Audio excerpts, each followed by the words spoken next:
buenas tardes. Aquí en el segundo foro del grupo de expertos de CIFAL Málaga UNITAR, Agencia de Naciones Unidas de Capacitación.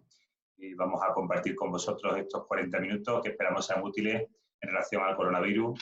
Y voy a pasar la palabra a Sergio Martínez, presentador de Televisión Española, para que empiece a moderar. Gracias. Gracias, Julio. Está cortado un poquito la presentación. Ya te digo que por lo que vemos, todos los días hace su trabajo la ley de Murphy y entonces, se te ha cortado un poquito. Entiendo que me dabas la palabra, lo que se te entendía así por entre corte y corte. ¿No? Bueno, os recuerdo lo que estamos haciendo aquí. Un grupo de expertos. Hay días más numerosos, hay otros días en los que menos, pero todos los días tenemos el objetivo de intentar hacer un resumen de la jornada, cada uno en nuestros diferentes ámbitos de trabajo, ¿no? Siempre intentando cumplir con el objetivo de no hacer una videollamada de más de media hora, resumir al máximo todo lo que podamos, cuáles son las conclusiones que hemos sacado del día relacionado con la crisis del coronavirus y cuáles son las enseñanzas que hemos aprendido algo a lo largo de la jornada. Como siempre, muy breve, una presentación de menos de una línea por cada uno de los participantes para que nos ubiquemos todos. Rafa, porfa. Rafael Chus, Tecnología y Seguridad. Bueno, yo soy Sergio Martín, como veis ahí, y como bien ha dicho Julio antes, pues soy periodista de Televisión Española y aquí pues lo que hago es básicamente lo único que sé hacer, que es moderar o intentar moderar una conversación lo mejor posible. Fernando. Yo soy periodista y soy profesor y especialista en comunicación de crisis y emergencias. Gracias. Juan Carlos. Juan Carlos Galocha, soy jefe de la sección de la Oficina de Justicia para el norte del Kosovo. Gracias. Francisco Martínez. Muchas gracias. Soy Francisco Martínez, Paco Martínez, soy jurista, abogado, profesor de Derecho Constitucional y he tenido responsabilidades en el ámbito de la seguridad pública. Gracias. Julio. Julio Andrade, he tenido responsabilidad en el ámbito de la Administración Pública y actualmente soy el director del Centro Internacional de Formación de Autoridades y Líderes de la Agencia de la ONU, UNITAR. Gracias. George Contreras. Buenos días.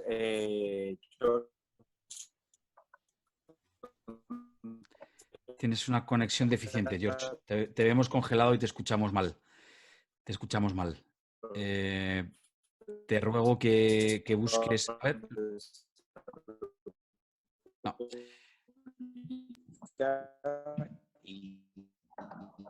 No se te escucha, George. Seguimos. Además, he silenciado el audio, pero aún así da problema esto. Federico. Nada, Federico Salvo, profesor de Derecho Constitucional de la Universidad Pontificia Comillas y CADE y actualmente presidente del Comité de Bioética de España. Alejandro. Hola, Alejandro Fernández Cernuda. Soy director de comunicación y marketing en Global Cyber Alliance, que es una organización de ciberhigiene y ciberseguridad, de sede en Estados Unidos y presencia en Europa, Reino Unido y Estados Unidos. Gracias. Bueno, ya estamos todos. Voy a intentar recuperar la conversación con George, pero de momento no funciona. Bueno, ¿cuál es la principal, en cada uno de vuestros ámbitos, cuál es la principal conclusión que hemos sacado a lo largo de la jornada de hoy? Hoy hemos seguido viendo en Madrid, especialmente en España, de nuevo un repunte de las cifras tanto de afectados, de infectados como de fallecidos. Y a lo largo de la tarde hemos visto alguna comparecencia pública. Paco, por ti empiezo si quieres, Paco Martínez, alertando acerca de los peligros que estamos corriendo en las actuales circunstancias con respecto a ataques, ciberataques, ¿no? Que hemos alertado en el día de ayer algún centro médico, creo que privado, algún centro hospitalario. Bueno, ¿qué conclusión has sacado tú a lo largo de la jornada de hoy? Sí, bueno, yo creo que efectivamente eso es una realidad que llevamos viendo desde el inicio de esta crisis. Es verdad que, en fin, en el mundo ciber se dan todas las conductas y también las conductas más abyectas y, por tanto, pues hay quien está tratando de sacar partido bien con ánimo de lucro o bien con el simple ánimo de dañar, ¿no? Y también es cierto que en las infraestructuras sanitarias, los hospitales, han sido objeto desde hace tiempo de muchos ciberataques de ransomware y de otro tipo. Por tanto, en este caso, pues es verdad que en fin, se juntan esas dos circunstancias que hacen pues que la combinación sea muy peligrosa, ¿no? Por un lado, una cierta predisposición o predominio de los ataques a este tipo de infraestructuras sanitarias y al mismo tiempo, pues que en este contexto en el que hay tanta gente en red, tanta gente conectada permanentemente, pues los ciberatacantes con las más diversas motivaciones pues están tratando de sacar provecho, ¿no? En esa línea, yo creo que iniciativas como la que hemos conocido hoy de la Global Cyber Alliance son iniciativas verdaderamente encomiables, ¿no? Porque es cierto que en este mundo de lo ciber, pues todos somos usuarios, pero todo el mundo se siente un poco desprotegido. Yo creo que es bueno que difundamos, quienes son especialistas, pues que difundan consejos y medidas. Y también me gusta ver que las fuerzas y cuerpos de seguridad del Estado están precisamente apuntando en esa dirección, porque si no, pues los daños asociados a los ciberriesgos en este momento de pandemia y de reclusión, pues pueden ser todavía mucho mayores.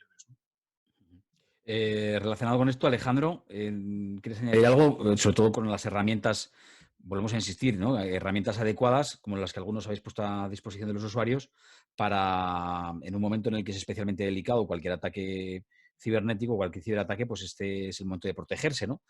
Con las herramientas adecuadas y además con la cultura adecuada, con la educación. Sí, es que no sobre todo los ataques a hospitales y a infraestructuras críticas son ataques complejos dirigidos, pero estos ataques que están haciendo ahora y que son un objetivo prioritario se basan en un entorno sucio, mal cuidado y desastrado. El bosque de la ciberseguridad está lleno de rastrojos y hay que limpiarlo. Entonces, las medidas que nosotros proponemos son de ciberhigiene, son para elevar el nivel. Entre otras cosas, para evitar que escalen. Hay muchos ataques que a través de pequeñas empresas o de gente que forma parte de la cadena pueden escalar hasta los centros de producción. Y luego también hay ataques masivos que se nutren de vulnerabilidades, que todo el mundo tiene un ordenador en casa, no lo actualiza, lo empieza a utilizarlo para cosas de la oficina. A partir de ahí, pues, puedes provocar una acción con relativa sencillez. Puedes dejar a un país entero, a muchos usuarios, a millones de usuarios bloqueados y mientras se están intentando poner una solución a eso, atacar a infraestructuras críticas. Por lo tanto, no es ya tanto por uno mismo, sino incluso por la seguridad de tu propio país que tienes que hacer, ponerte las pilas. Y lo que hemos hecho nosotros es simplemente copilar varias soluciones que están en el mercado, ponerlas juntas, darles una explicación coherente. Parte de ello ya está en español, la otra parte estará la semana que viene, estamos trabajando ahora mismo. Y la idea es que la gente por sí misma, sin gastarse un duro, eso sí, pasando algo de tiempo, pues pueda entender primero el problema y luego poner medidas para solucionarlo. Y es lo mínimo que podemos hacer, pero es una forma de evitar que nos ataquen aprovechándose de las vulnerabilidades del sistema. Hay riesgos sistémicos. Y en eso estamos.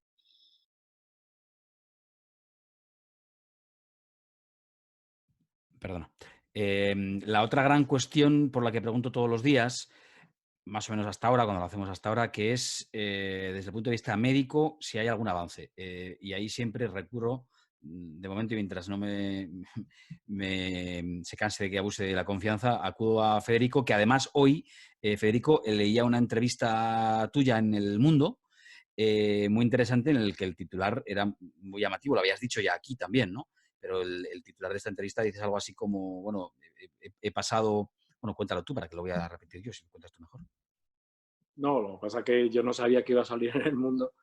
De hecho, pensaba que salía en otro medio con menos difusión y la verdad que me ha dado un poquito de pudor. Pero va, como luego la gente me ha escrito y me ha dicho que les ha venido bien. No sé, yo la única novedad que puedo comentar es que ayer, de hecho esta noche he dormido bastante poco, porque no me va a matar el coronavirus, pero indirectamente sí. Ayer el gobierno, el Ministerio de Servicios Sociales y Agenda 2030 nos ha pedido un informe al Comité Bioético urgente, que esperemos que esté publicado mañana, porque la preocupación que era es que con alguna de las recomendaciones de priorización en las UCIs y sobre todo en el uso de respiradores, las recomendaciones que había hecho alguna sociedad científica se interpretaban como que las vidas con menos utilidad social, por ejemplo las personas con discapacidad, pues quedaban fuera de la priorización. Entonces CERMI, que es la confederación que agrupa a las personas con discapacidad, se había alertado bastante ante esas situaciones, que maneja un concepto de utilidad social que es un concepto muy, muy peligroso. Entonces, mañana yo creo que ya publicamos un informe que tampoco vamos a recoger ninguna idea brillante porque Las ideas brillantes pues ya no existen, eso era del siglo XVIII, la Ilustración, pero al menos vamos a intentar aportar algún criterio y algo que no se atreven a decir los médicos, que es que si hay una utilidad social es tratar a los médicos. Porque hay dos ideas. Una es, tratando al médico nos cuidamos a todos, o sea, que el médico tenga prioridad en el tratamiento. Y luego hay un principio de reciprocidad. Quien se expone en beneficio de terceros también tiene que tener el beneficio de ser priorizado. Entonces, eso como un médico es difícil que lo diga, porque como es parte en el asunto, pues lo vamos a decir nosotros para que ellos mismos se sientan legitimados de poder optar por tratar a médicos. Lo que pasa es que yo creo que lo de IFEMA está ayudando. Es una pena porque en España tenemos plataformas para poder desarrollar estos proyectos. Somos un país de congresos y tenemos auditorios, palacios de congresos por todas partes. Yo creo que lo de IFEMA es un ejemplo de por fin algo hacerse relativamente bien. Y se está notando en las UCIs algo, por lo menos. Aquí. Bueno, recuérdanos el titular, porfa, del Mundo. Ya sé que te da pudor, pero tú te lo sabrás mejor que yo. Lo que te han el titular es que yo tuve con 19 años cáncer, un estadio bastante extendido, tuve mucha suerte, porque de hecho el pronóstico inicial eran 6 meses de vida, llevo 35 años viviendo a crédito. Y es verdad que esta experiencia, mientras la vivía, la comparaba con la del cáncer y me parecía paradójico que con el cáncer que tuve, que el pronóstico fue muy malo, nunca pensé que iba a morir. Y aquí hubo una noche en concreto que yo pensaba que ya se acabó todo. Entonces, con un cáncer uno relativamente no se plantea al final. Es verdad que también ahora tengo más años, pero es que es duro. Es decir, el coronavirus es duro. Y yo creo que quería transmitir sobre todo es que no se banalizara como en cierto modo se banaliza. Es decir, que en casos puede ser bastante banal, pero que es duro. O sea, se nota. De hecho, varios compañeros del comité todavía están ingresados. O sea, que son médicos. O sea, que eso es importante que la gente sepa. Que de esto se sale, pero que no es ninguna broma. Sí, bueno, es verdad que a la hora de banalizar al principio han sido muchos, una mezcla de desconocimiento y, en fin, bueno, y porque en algunos casos es verdad que se pasa con síntomas más leves, pero que al principio escuchábamos muy frecuentemente aquello de que era como una gripe, ¿no? Y que incluso se decía que tenía menos tasa de mortalidad que la gripe, lo cual es evidentemente falso. A estas alturas lo estamos comprobando. Fernando, esto nos remite a las fake news, de lo que tú eres experto, y yo decía offline, antes justo de empezar esta conversación ya más pública, que hay algo que yo humanamente no alcanzo a entender y es dónde está el beneficio para la cantidad de personas como se meten en la rueda de las fake news, ¿no? ¿Cuál es el interés? Porque sí, uno puede entender el interés de organizaciones malévolas o se ha hablado de países, de estados que tienen granjas de fake news, pero bueno, estos audios de personas que aparentemente son médicos o pertenecen a algún área sanitaria y que dan supuestas recomendaciones bien intencionadas y que luego se demuestran que son fake news, ¿dónde está el rédito, ¿no?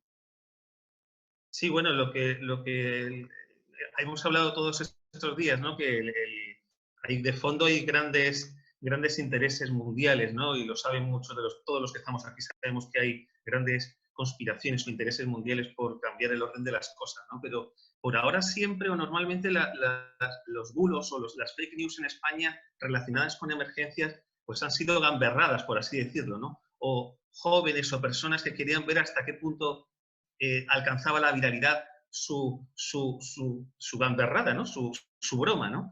Y las bromas en emergencias son muy peligrosas y las bromas en emergencias y en emergencias sanitarias donde se pone en peligro la salud son muy complicadas. Y, por ejemplo, uno de los bulos hoy que ha tenido que denunciar la Policía Nacional, ¿no? Ese bulo en el que de repente, que es muy común en grandes emergencias, por ejemplo, de incidentes de múltiples víctimas, en atentados terroristas o, por ejemplo, en accidentes accidentes de autobús con muchos muertos, que es la de acudir a un centro de salud a donar sangre. Hoy, por ejemplo, se ha propagado ese bulo de hacen falta donantes de sangre en Sevilla, creo recordar, y esto en un confinamiento es muy complicado porque la gente se monta en el coche para donar sangre y de repente te plantas en un centro de salud donde hay confinamiento, hay gente con coronavirus, con otras, y cortas el acceso y fastidias el operativo. Entonces, oye, vamos a tener cuidado. A mí me ha llegado otro de que hacían falta 200 soldadores en caliente. Yo he visto imágenes de los bomberos de Madrid instalar ese sistema de agua caliente. Yo no sé si será cierto que hacen falta 200 soldadores o no, pero una cosa es que a ti te llegue en privado un audio de tu primo médico, de tu primo bombero, y otra cosa es que lo saques de ahí fuera de contexto, con el criterio de esa persona, lo difundas en redes sociales y seas un cafre, ¿no? Entonces, bueno, normalmente hay viralidad, pero en una crisis como esta hay que tener muchísimo cuidado, lo que estamos viendo, hay que tener muchísimo cuidado. No hemos hablado de las cifras concretas, no sé si las tenéis ahí a mano, ¿sí, Julio? Adelante.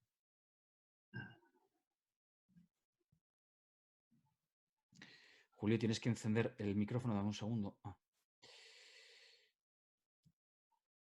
Le veo que estás compartiendo la... Pero tienes que encenderte el micro, porfa. Que ahora no te encuentro.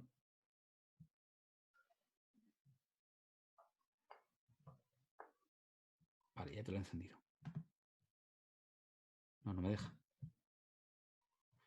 ¿Puedes dejar de compartir un momento la pantalla?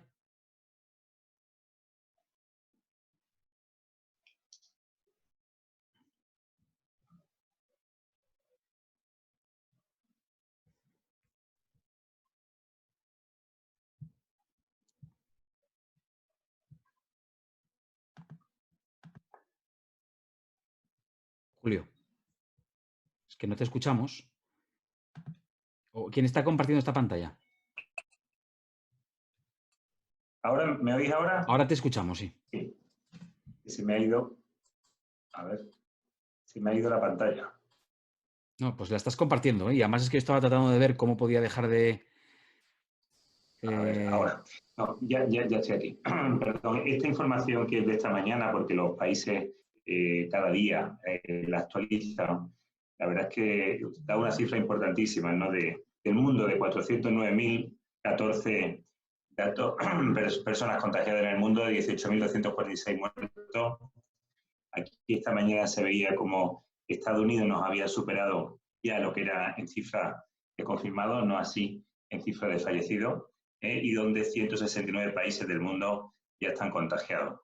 Pero también me quedo con una información que salía hoy precisamente del director de microbiología de la Universidad Autónoma de Madrid, el profesor José Antonio López, que decía que lo más seguro que él apostaba porque fuera 10, 20 o 30 veces más las cifras reales, ¿no? Si fuera así, lógicamente, habríamos superado los 4 millones de personas en el mundo y también en España habríamos superado los 400.000 personas contagiadas. No sé si queréis apuntar algo al respecto. No, bueno, no sé si alguien quiere añadir algo. ¿Puedes dejar de compartir la pantalla para que vea, porque ahora mismo no me permite ver a los compañeros si hay alguien que pide la palabra? Mientras lo veo, nada, yo compartí mi propia sensación, ¿no? Y es que hoy cuando vi los datos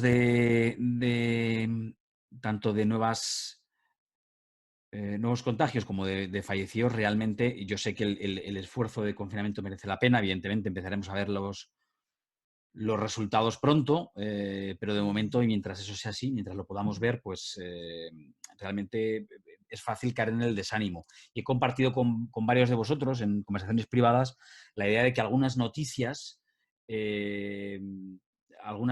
no lo puedes quitar por lo que veo, ¿no, Julio? No sé por qué, pero no me deja quitarlo. Hay una pestaña... Vamos a ver. Es que yo no puedo detenerlo porque... Yo no puedo detenerlo desde aquí, ¿eh? Tienes que abajo donde pone compartir... Sí, pero es que no me abre la función. ¿Será posible? Es como que se me ha ido la función.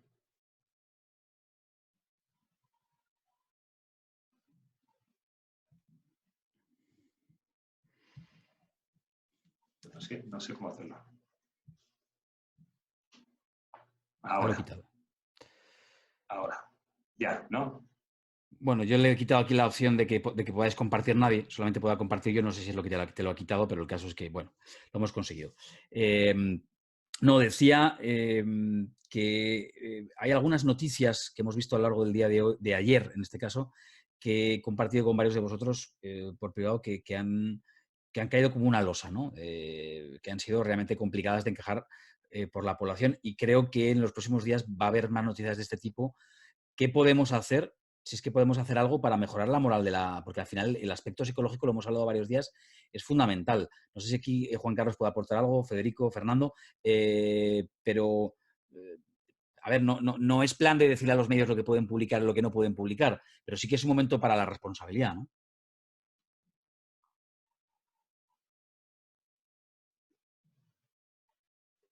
Fernando. Yo lo hablábamos esta mañana coincidimos un ratito, ¿no? Ayer era el impacto de las residencias de ancianos, que yo creo que va a seguir creando mucha inquietud de la opinión pública, porque son 5 o 6 mil residencias de ancianos, siempre por proximidad vamos a tener a alguien en una residencia de ancianos.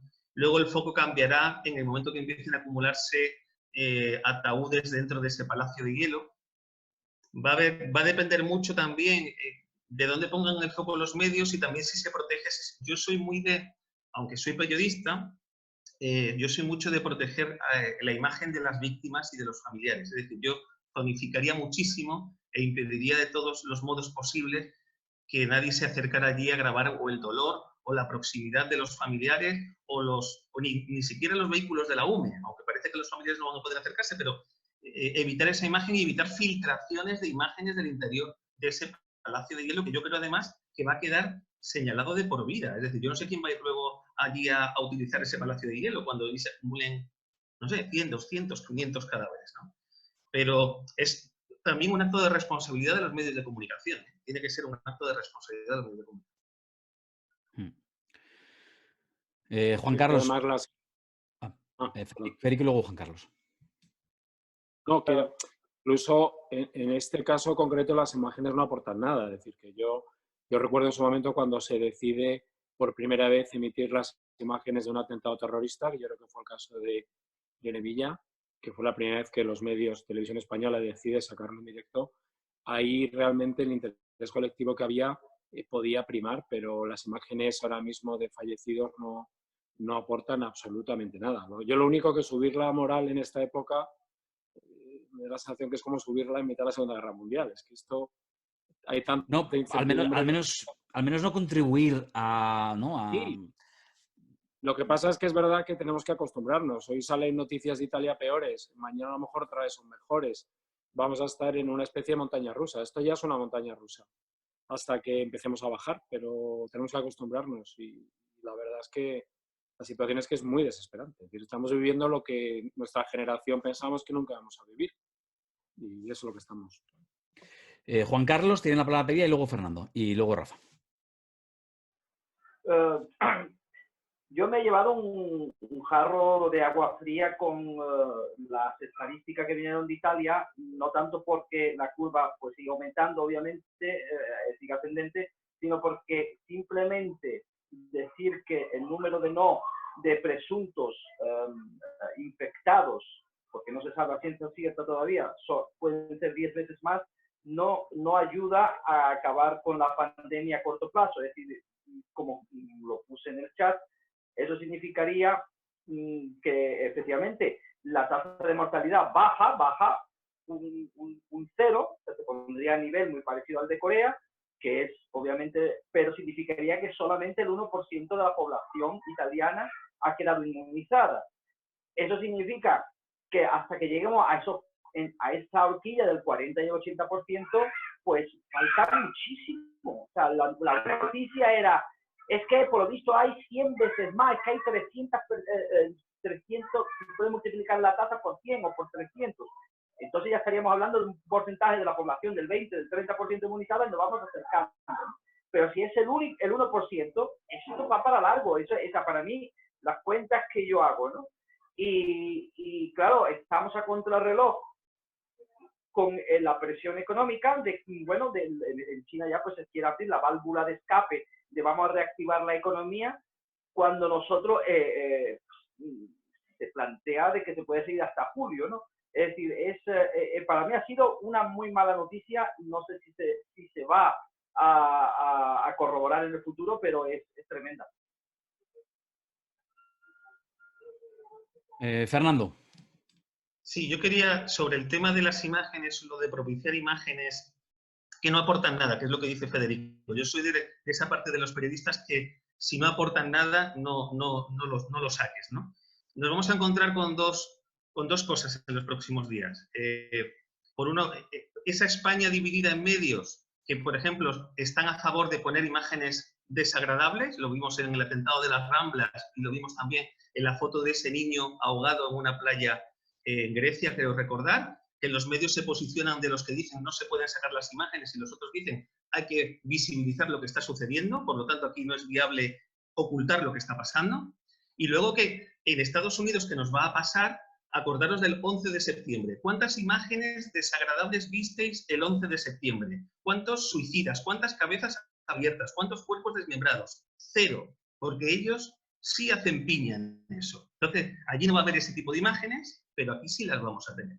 Entonces, yo aquí veo muy complicado, como no se llega a un acuerdo o un consenso entre los medios, igual que se hizo durante años, por ejemplo, con la familia o la Casa Real, va a ser muy complicado que nos eviten eso y ese shock emocional que vamos a tener todos. Rafa, tienes también pedida la palabra. Sí, no, pero yo ya quería cambiar un poco de tercio, si no ahondar sobre lo que habláis vosotros, porque esto es más que nada por especialistas. Lo que pasa es que llevo, bueno, las sesiones que llevamos y queriendo ver cuál era el momento de decir que todos estamos haciendo piña y todos tenemos que ser dentro relativamente optimistas, pero yo quería poner sobre el foro y hacer el comentario del fallido total de los estados. Es decir, la UE ni se le está ni se le espera, pero me parece una absoluta indecencia, y tengo que utilizar ese calificativo, la no presencia de los comisarios de la UE, ni de exteriores, ni política, ni de ningún tipo. Y ya bajando a sálvame como pueda, cada estado en lo que pueda. La descoordinación, ya no quiero entrar en la propia España con las comunidades autónomas y demás, porque el término pandereta se queda corto. Pero esto de voy a comprar Alemania más para Francia y Francia comprando en un mercado secundario todo y se lo quito a Italia. Ahora te ves noticias que son ciertas. Un avión que venía de Senegal a Roma ha desaparecido y ha aterrizado no sé de dónde con un cargamento de material quirúrgico imprescindible y no saben si han ido a parar a una parte de Francia a aterrizar y demás. O sea, a mí me parece que esto, aparte, cuando supongamos que vamos a recuperar la normalidad, la Unión Europea o se reconstruye o realmente con motivos muchos ya podrían empezar a pensar que tienen que desaparecer de esa estructura, porque me parece que no ha estado presente y sigue sin querer estar presente. Solo era eso. Pues para ser solo has dejado tierra con cabeza, Rafa. La cuestión es que es un debate muy de fondo, ¿no? Yo no sé si alguien tiene opinión sobre esto, pero es verdad que sobre todo durante los primeros días de la crisis vimos una absoluta desaparición de la Unión Europea como estructura, sin ninguna voz autorizada, y cada uno de los países Estados miembros haciendo la guerra por su cuenta, permíteme la expresión. Sí, solo decir, Sergio, que ¿dónde está el comisario de Asuntos Exteriores de la Unión Europea? No he visto ni una sola comparecencia y creo que sería de los más autorizados para poder aunar esfuerzos en conjunto. Han tenido una oportunidad muy buena que no han querido aprovechar. Bueno, en todo caso, por no entrar en polémica, es verdad que ahora, ¿no?, intentamos siempre establecer el debate en este grupo de lo urgente que son las medidas sanitarias, ¿no?, y la investigación. Después, economía. Hoy prácticamente no hemos hablado de economía. No sé si alguien tiene algún avance en las últimas horas. No parece que haya habido grandes novedades. Y después del área económica nos situamos en el entorno de la ciberseguridad y las fake news como, ¿no?, como pues de más urgente quizá menos, y la seguridad, ¿no? Que no sé si tenéis algo que decir en ese sentido, pero es verdad que hay voces en los últimos días que están alertando de que cuidado, que el siguiente punto que tenemos que enfrentar es el de la seguridad pública, ¿no? Si hay desabastecimiento, que esperemos que no, o cualquier otro problema de esa índole. Y luego habrá tiempo para toda la parte política, sí, Federico, para toda la parte de debate político, que hay mucho, y por supuesto para las superestructuras como la Unión Europea, que pues que habrá que hacer balance de qué es lo que ha hecho a lo largo de esta crisis. Federico. Simplemente sí. Es que es curioso, porque es verdad que la Unión Europea en materia sanitaria es uno de los campos en los que hay un déficit, porque la materia sanitaria está en manos de los estados, porque los sistemas sanitarios no son iguales y hay miedo también al movimiento de pacientes excesivo. Pero con la Unión Europea, a partir de los años 90 y a partir del principio del siglo XXI, con la crisis de las vacas locas cambió completamente su estrategia en materia de salud pública. Y de hecho hay un centro de salud pública en Dinamarca y la crisis de las vacas locas demostró cómo la Unión Europea era capaz de actuar ante una situación que no ha sido la actual, pero que era una situación que inicialmente, además con repercusión económica importante y una decisión sobre el Reino Unido que fue muy controvertida. A mí me ha extrañado ahora la absoluta dejación de funciones, porque es verdad que estamos hablando de una central de compras europea, estamos hablando de coordinar unas fronteras desde el punto de vista sanitario, coordinar recursos, y es que ha desaparecido absolutamente. Entonces, a mí me está extrañando porque justo el único campo en el que la Unión Europea había avanzado algo en materia de sanidad era en salud pública y en pandemias. Entonces, yo no sé lo que ha ocurrido. Todo lo que se ganó hace unos años, ahora mismo, está absolutamente perdido. Y eso es sorprendente. Coincide también con un cambio en la comisión, que también eso yo creo que es relevante, pero no entiendo bien un poco porque muchos de los comisarios tienen experiencia política como para que la Unión hubiera adoptado una decisión no económica. Vuelvo a insistir, esto no es una crisis económica, esto es una crisis sanitaria con grave impacto económico. Pero no hay ninguna... Ayer estuve revisando la página de la Unión Europea sobre la coronavirus y no hay ni un solo documento mínimamente que aporte nada sanitario, ni uno solo. Hay que ir a la OMS, pero es que la OMS no es Unión Europea. Entonces, me ha sorprendido, sobre todo en comparación con la crisis de las vacas locas, que ahí sí que se hizo por lo menos algo y se avanzó algo. Estamos fuera de tiempo, pero aprovechando la reflexión de Federico, a mí me surge está dándole vuelta, no estoy pensando que fijaos que han pasado días, ya unos cuantos desde el inicio de la crisis, hablo de Europa, no desde el inicio de la crisis en China, Italia primero, España después y el resto de países, y sigo teniendo la sensación de que tenemos a las autoridades que en la materia, voy a hablar de la Unión Europea, aunque también muchas locales, muchas nacionales, pero en estado de shock. O sea, sigo teniendo la sensación de que sigue habiendo un shock importante y que no hay una hoja de ruta, no hay un libro blanco, no hay un libro de estilo, y es un poco como que como nadie sabe qué hay que hacer, pues que lo hagan otros, ¿no? O sea, tengo esa sensación, ¿eh? No sé si la compartís. Decís, Alejandro, que sí. Juan Carlos, Rafa.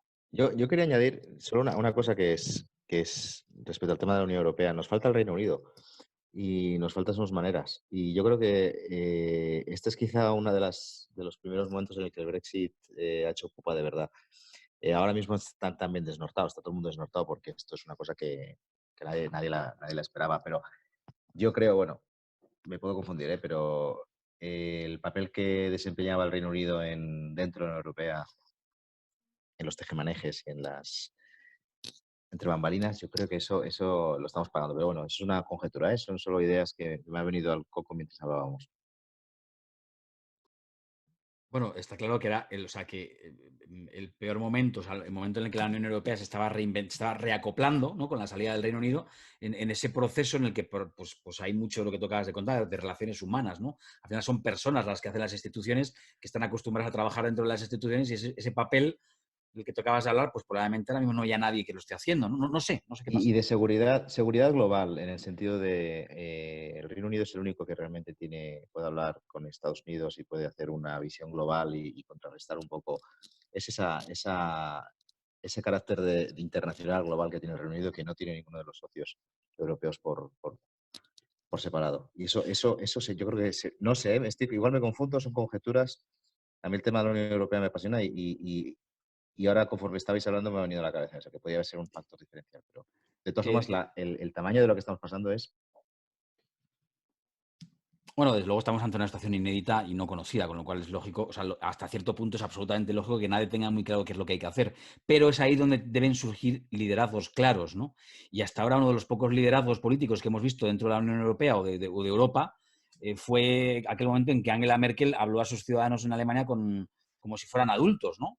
Que miren ustedes, nos vamos a contagiar el 70% de la población, que fue la primera vez que yo escuché a un líder político decir algo así, y eso demuestra pues ese liderazgo que creo que ahora hace falta. Se incorpora George, no sé si nos escucha George, veo que está intentando conectar el audio y me reía, me vais a disculpar, pero me reía porque creo que es el cuarto emplazamiento diferente que le veo a George a lo largo de la conversación, con lo cual él lo está intentando. Otra cosa es que la red se lo permita, pero él intentarlo lo está intentando. Tenía alguna palabra más por ahí pedida, ¿no? Creo que Juan Carlos tenía una palabra pedida sobre este asunto de la Unión Europea, ¿sí? Sí, efectivamente, muy breve, ¿no? Sí, muy brevemente, la Unión Europea va a tener que tomar una determinación, está pues en un cruce de calles y tendrá que tomar una determinación después del Brexit y sobre todo ya después de esto, ¿verdad?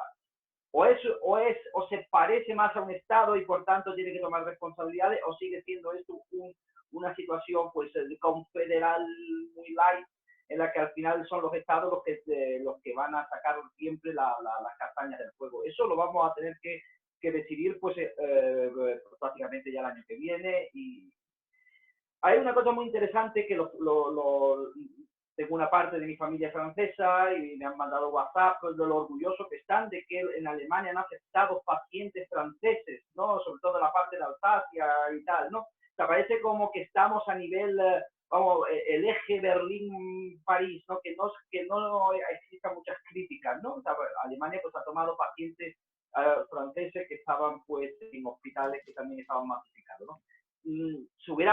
¿Por qué no lo podrían haber cogido de España o de otros sitios? Vamos a ver, yo creo que hay una razón política detrás de esto. Pues, muchas veces pienso mal y a veces acierto, ¿verdad? Y el problema de que esta pandemia ha cogido de sorpresa a todo el mundo es que ha ido en contra de lo que se ha ido diciendo los últimos, digamos, 70 años de historia que tenemos desde prácticamente la Primera Guerra Mundial, que es que hay que priorizar la caldera económica. Mantener la economía, el crecimiento, si se apaga, bueno, pues entre keynesianismo o monetarismo, pero bueno, vamos a intentar que esa caldera siga. Ahora mismo se le ha dicho a todos los gobiernos que esa caldera hay que apagarla. Obviamente, pero ¿quién quiere apagar la caldera? Si eso era el demonio con unos cuernos y el rabo, esa la caldera tiene que funcionar. Y claro, ha cogido pues, a Francia haciendo elecciones, a Trump diciendo que es negacionista en un momento, Boris Johnson diciendo, bueno, que nada, que los que tengan que morir que mueran, pero esto tiene que seguir. Claro, hasta que se han dado cuenta de que van a tener que pagar un precio político, porque estamos hablando de miles de vidas.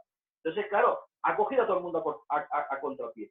Y eso es, pues, por desgracia, digamos, el gran debate o el gran momento histórico que estamos viviendo, porque vamos a tener un mundo a partir del año que viene, y desde ya, por supuesto, es muy diferente. Tenemos que ir acabando, que se nos ha vuelto a ir un poquito el tiempo. Me pedía la palabra Julio y no sé si alguien más tiene algo que decir. Si no, pues la última palabra de esta conversación de hoy será la de Julio. Adelante. Bueno, yo voy a hablar en nombre de George porque no consigue conectarse. George Contreras, paramédico de Nueva York y profesor del Metropolitan College of New York, nos dice que en el estado de Nueva York hay 25.000 casos y 153 fallecidos. En Estados Unidos en total hay 44.000 casos. El estado de Nueva York tiene un peso muy grande y 544 fallecidos en total. Y están teniendo problemas con la ciudadanía que no está cumpliendo totalmente el confinamiento. Bueno, hay un debate ahí también muy interesante, ¿no? Sobre hoy leía un artículo de que ¿no? Alguien había dejado caer la idea de que, bueno, de que China lo había conseguido el confinamiento casi absoluto porque es una dictadura. En un artículo comparado veíamos que no era el único país que lo había hecho y que responden también a cuestiones culturales, ¿no? Hay otros países asiáticos que lo han conseguido y que son plenas democracias, ¿no? Homologables a la nuestra, y sin embargo pues hay una cuestión ahí cultural, ¿no? Países mediterráneos como España o Italia parece que tenemos más problemas. No así Portugal, por ejemplo, que en Portugal con muchos menos casos de tanto de infectados como de fallecidos, sin embargo parece que las medidas restrictivas la gente las está cumpliendo sin ningún problema porque hay una cuestión ahí cultural, ¿no? Esto también, si os parece, es un tema que podemos debatir uno de estos días porque me parece muy, muy interesante, ¿no? Y creo que Estados Unidos tiene un problema parecido al que tenemos algunos países europeos, que la ciudadanía no acaba de entender del todo qué es eso de que tienen que quedarse en casa, ¿no? Y veremos, por tanto, pues multas u otras sanciones más importantes. Pues no sé si tenéis algo más importante, urgente que añadir a esta conversación. Si no, pues como siempre, os agradezco en nombre de Julio Andrade, que está también aquí, y en nombre de CIFAL, de UNITAR, de Naciones Unidas, esta charla, esta conversación, porque todos los días aprendemos cosas, todos los días compartimos conocimiento, que es de lo que se trata, y mañana volvemos. Gracias a todos por participar. Muchas gracias. Hasta luego. Muchas gracias. Gracias. Hasta mañana. Hasta mañana. Hasta mañana. Gracias.